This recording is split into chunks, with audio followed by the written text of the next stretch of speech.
up, y'all? It's Mac Phillips here today on the podcast. We have Noah Shannon. Hi, how you doing? One of my bestest friends, and we're just going to talk about wisdom. So, Yep. Noah, start off. We're both on the same football team here, and we've both been playing for a very long time, and there's definitely going to be some news people here. So, what kind of wisdom would you have to tell them about playing football? I'd say just keep putting in the hard work. Just keep grinding every single day. You know how it be. Good, yeah. Yep. When I first started playing football back when I was 6 years old, people would put me at the line. They would say I was buns. Buns basically means I think they know what good. buns means. They would say I was not good, and a lot of people say we have good genetics, but they don't know the work it takes to get where we are right now. Yeah. I just have very good genetics. I'm like 6 foot tall at 13.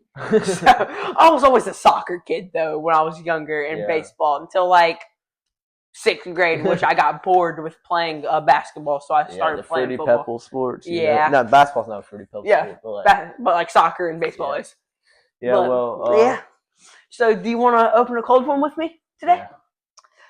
So we got just to classify, this is root beer. Yeah, and caffeine-free, non-alcoholic.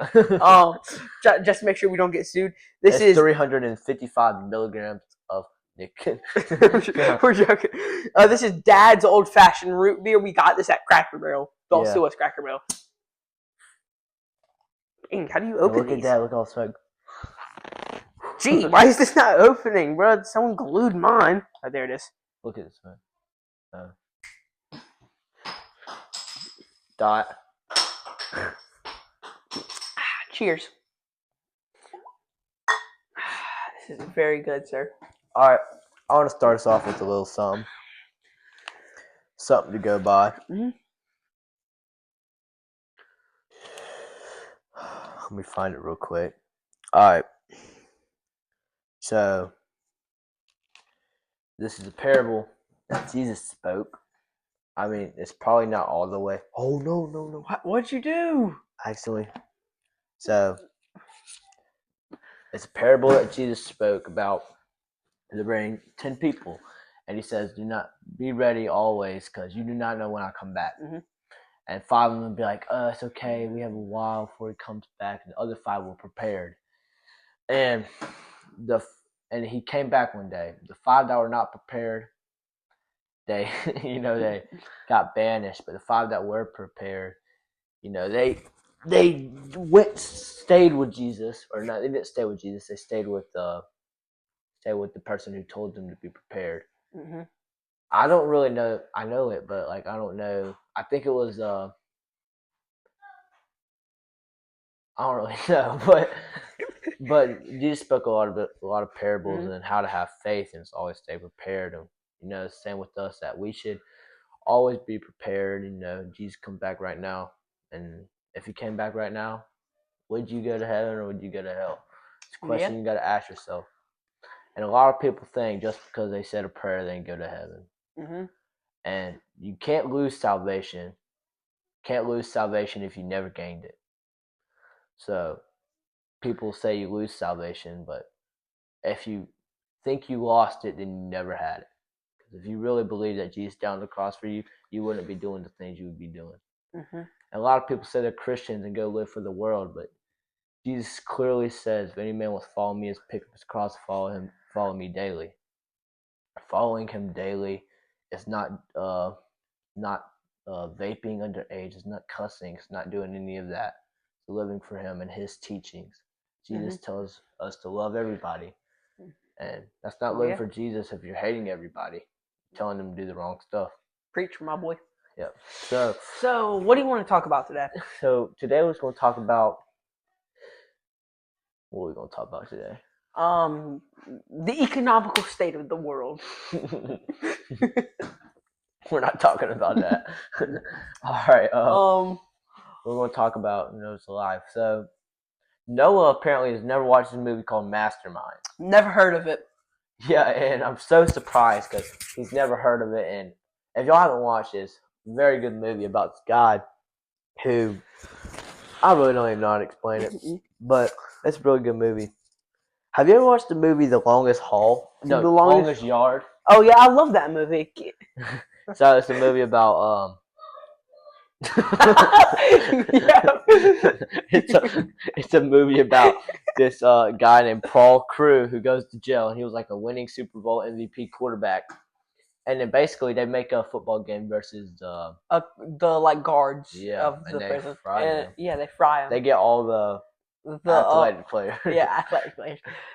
Well, Noah, I want you to share your testimony because you shared it with me, and I think it's really powerful and really good. About what? Your testimony of coming to Christ. Oh, so when I was, what grade was this? I was in 5th grade, so I was probably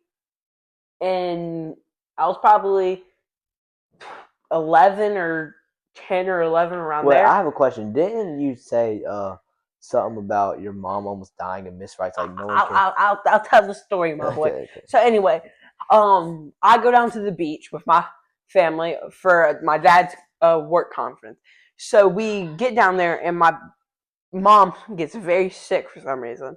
So we test for COVID just to make sure, and it comes back negative, everyone.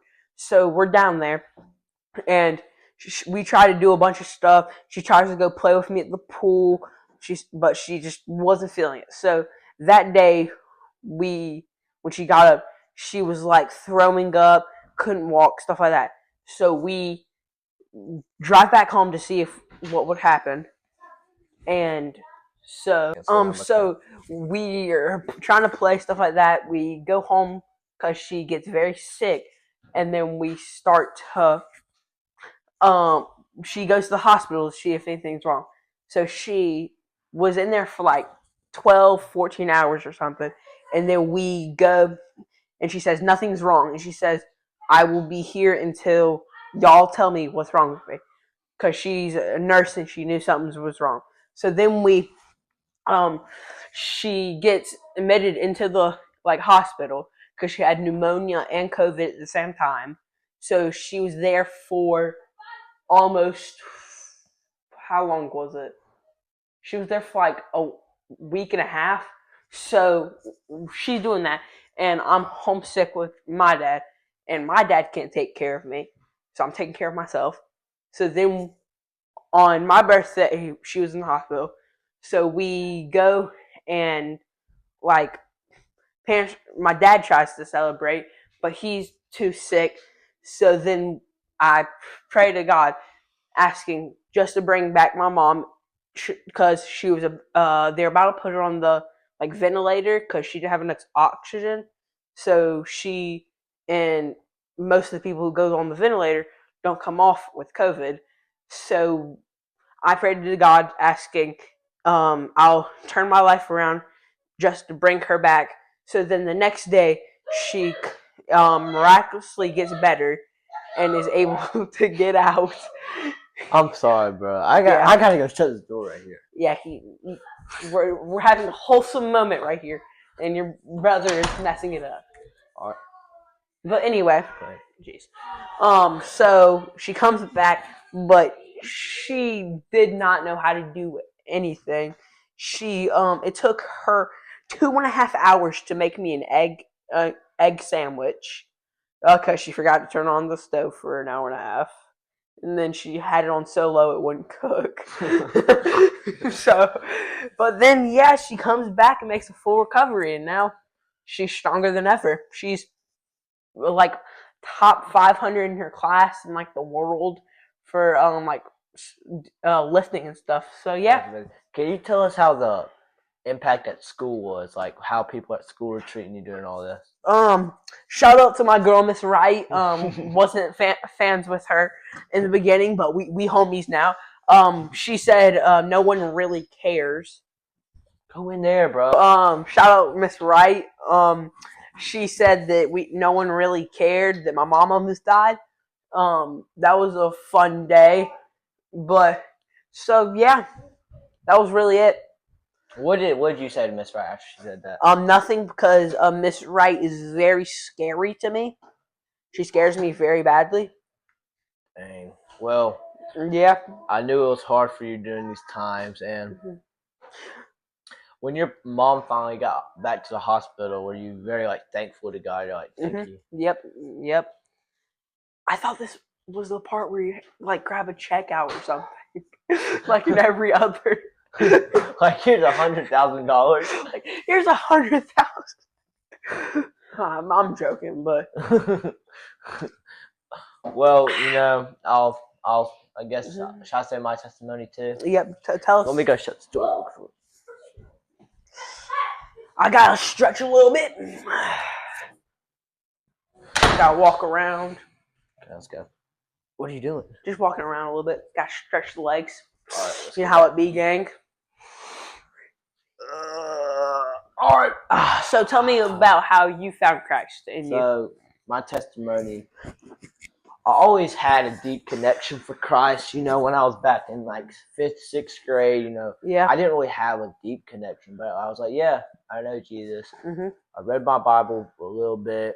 Never really understand it. I probably just read it like, I was probably just like, oh, no. Was that the time when you were in your bop phase? Yeah, I'll just keep explaining. So yeah, I never really had that much of a deep connection for him, but I would say I did. I would give people advice, telling them what to do, even though I wasn't doing it. Yep. I would tell people how to live for Christ, even though I wasn't living for him. And it all started about 6th grade, where I really started to stray away. More like 5th. 5th grade summer probably. What? Man, you were kind of a bop back in 5th grade year. Okay, 5th grade. You anime watcher. So in 5th grade, around 5th grade, I started getting like super big love for girls and lust and stuff, and I would use girls for their body. Mm-hmm. And it's just I would like tell girls like about stuff that we could have done, and be like, oh, I want to do that so bad, but what's it called? They would like go on with it too, and I'll just use them for their body, not the personality and stuff. And around 6th grade, it got even deeper. I watched Corn like every day and night. I got a super strong addiction to that, and that really affected how I talked to girls too, and how I would make a point of view of myself. I would always send snaps to my brothers like, I hate the way I look. I look like an old man. And then I would cry and stuff. And then I remember there was just like so many, I would even have like so many lustful thoughts, and they would like ruin my brain. And and I would date girls who were not for the Lord. Like I would date atheists, and they'll be like so freaky, if that makes sense. Are you talking about anyone specific? No one in our school, but there were people that I did date in my school, which I regret so much, and there were stuff that I did. I feel you, my brother. That I do regret so much, and I know the past cannot be gone. You can't regret it, but you know what they say: for whoever is in Christ is a new creation. The old is past, and that's just something I live by. So yeah, I was just lusting over a lot of girls and using them for their body. And then one day, 7th grade, it's probably like 5 months before I picked up this book. I picked up this book and I started reading, and I started praying. I was like, Lord, please take all this stuff away from me. Take away people that were not made for people to take away people that are not from you. I lost my best friend for 8 years. I lost so many people that I used to be best friends with. I lost them. And it's a hard cause to do it, but it was a good cause. So what do you think about those game clocks we're gonna have this year? I like to think y'all gonna be buns. I think Clemson's gonna be very bad this year. Cause you'll have Cade Klubnik, Number one ranked QB in the nation. Don't care, y'all are always overhyped. It's just what Clemson is. Every year, y'all are put very high on the list. Y'all keep falling. I'm just saying. We gotta have an underdog story once in a while, like South Carolina. We went from being for 2 years, we went 0-12. Then we started our uprising. What did y'all do? Have Dabo Sweeney? Yeah. Fell off. We cooked y'all 50-0. Okay, and didn't we cook y'all last year? And the year before? Oh, not the year before that one. We got number one ranked DJ Parker in the nation. He's number one ranked edge rusher, number one QB, number one defensive tackle, fourth ranked cornerback. Doesn't matter. All ACC Antonio Williams. We have like the best wide receiver group in the nation. We have all SEC, SEC, which is a harder conference, by the way. Lenore Sellers, who was a freshman, by the way, who absolutely cooked y'all's defense. I love how y'all say about all that crap, but when Clemson played South Carolina in the ACC or the SEC, you know what happened? Go in there, Wales. No, he's asleep. And you have to go downstairs anyway. So when we played y'all, Antonio Williams was getting double teamed. Guess what? What? He still head top both them. Okay. Y'all were literally 1,000 of y'all were in the backfield, and what happened? Weave. Touchdown. You know who trucked him though and made him fumble? Who? DJ Parker. Okay, we made a fumble on y'all. But not on Lenore Sellers. Who do we make y'all fumble? Y'all's QB threw the worst. Not a fumble. Or y'all threw a pick, which lost y'all the game. We would have won that. No, y'all wouldn't have. There was like 20 seconds left. We were clamping for those 20 seconds. There was 20 seconds left when we were on the 10-yard line. We would have won that. No. We had that. Because Kyle Kennard would have cooked y'all. And then he would have picked 6 on y'all. Okay, buddy. Anyway, let's talk about a different team. Let's talk about Alabama. I really haven't focused on Alabama. Yeah, I don't actually care. Let's talk about our middle school football team. So yeah. I think we got a pretty good chance. Yeah, but you're still gonna have to give me that $100. You gotta admit, we have a pretty good chance. Sure, buddy. Who are we gonna lose to? My boy. I'm sorry to Drew Johnson or whatever. Our QB wasn't the best. That was because our line was buns. My boy, we lost people. Yeah. We lost most of our people on the line this year. So? It's me and Micah versus everyone. Y'all have Wade Thomas. Wade Thomas is this tall. He's strong, though. How do you know? Y'all have Sully. Yeah, he's going to be like a wide receiver. We don't have wide receivers. We're 8-man. He's going to be a running back, tight end, whatever you want. He's probably going to be a fullback. He's not going to be a lineman. Okay? So, we're not going to do as good as you think. I thought we were going to do amazing, personally. That's Glaze.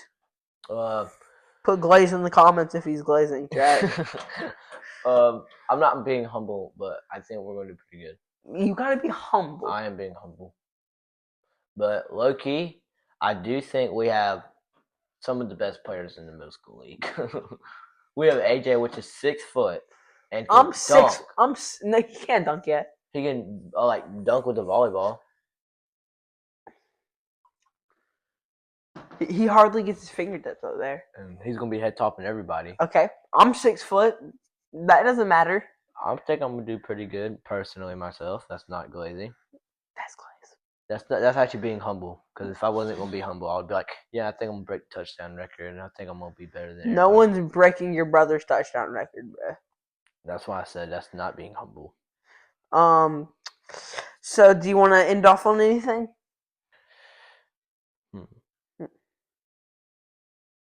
I want to end off with a quote. This quote really touched me when I was in the struggles. and it's Fortnite related. The smaller the circle,